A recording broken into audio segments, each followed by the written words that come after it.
नागपूर येथे मुख्यमंत्र्यांनी पत्रकारांशी संवाद साधत असताना सांगितले की राज्याच्या विकास कामांकडे आमचे लक्ष आहे. मवियाचा विचार करायला आम्हाला वेळ नाही. शिवसेनेला उत्तर द्यायला मी बांधील नाही, ते रिकाम टेकडे आहेत. मी काय बांधील थोडी आहे की त्यांच्या याच्यावर मत व्यक्त करायला. ते रिकाम टेकडे आहेत, रोज बोलतात. मी काय रिकाम टेकडा थोडी आहे. मोर्शी येथे 2 महिला सावकारांच्या घरांवर छापा. 1.5 तास चाललेल्या कारवाईत मोठ्या प्रमाणात कागदपत्रे करण्यात आली जप्त. शिक्षण मंत्री यांची आगळीवेगळी कामाची पद्धत. शाळांमध्ये भेटी देत असताना शिक्षण मंत्री दादा भुसे यांनी उपमुख्यमंत्री एकनाथ शिंदे यांना लावला व्हिडिओ कॉल. उपमुख्यमंत्र्यांनी सर्व विद्यार्थ्यांशी साधला संवाद. शाळेच्या कर्मचाऱ्यांना दिल्या सूचना. शाळेच्या विकास कामांचा घेतला आढावा. मुलांचा शिक्षणाच्या दर्जावर झाला पाहिजे. हो सर, अवश्य नक्की नक्की नक्की नक्की सर. तिथलं वातावरण चांगलं, स्वच्छता राहिली पाहिजे, टॉयलेट बाथरूम साफ झाले पाहिजे. सगळं छोट्या छोट्या गोष्टी आहेत.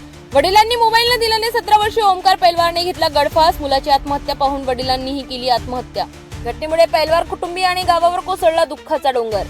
पत्नीने दुसऱ्या पुरुषाशी विवाह केला. पहिल्या पतीने दाखल केली तक्रार. पोलिसांमध्ये तक्रार केली असता कारवाई न झाल्याने न्यायालयाचा दरवाजा ठोठावला. अखेर अर्धापूर न्यायालयाने वैशाली आणि तिच्या परिवाराविरुद्ध 11 गुन्हे दाखल केलेत. अमरावती येथील धक्कादायक घटना. राजापेठ ते राजकमल मार्गावर नायलॉन मांजा तडकून दुचाकीस्वार गाडीवरून पडला. अपघातात दुचाकीस्वार थोडक्याने वाचवला. प्रशासनाच्या कठोर कारवाईनंतरही सर्रास विकला जातोय बाजारात नायलॉन मांजा. नागपूरच्या पारडी पोलीस ठाणे हद्दीत घरफोडी करणाऱ्या 2 आरोपींना अटक. गुन्हे शाखा युनिट 5 ची कारवाई. आरोपींसह सोन्या चांदीचा 1,64,900 रुपयांचा मुद्देमाल जप्त. बीडच्या मस्साजोगचे सरपंच संतोष देशमुख हत्या प्रकरणात सीआयडी कडून कारवाईला आला जोर. सुदर्शन घुलेसह 7 आरोपींवर मोक्का अंतर्गत गुन्हे दाखल.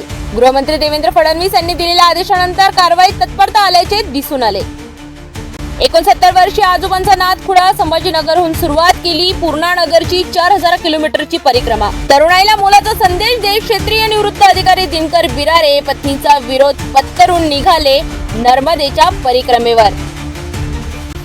शिवपुतळा दुर्घटना प्रकरणी शिल्पकार जयदीप आपटेला जामीन. कोर्टाने नोंदवले महत्त्वाचे निरीक्षण. मालवण येथील छत्रपती शिवाजी महाराजांच्या पुतळा कोसळल्या प्रकरणी शिल्पकार जयदीप आपटे याला करण्यात आली होती अटक.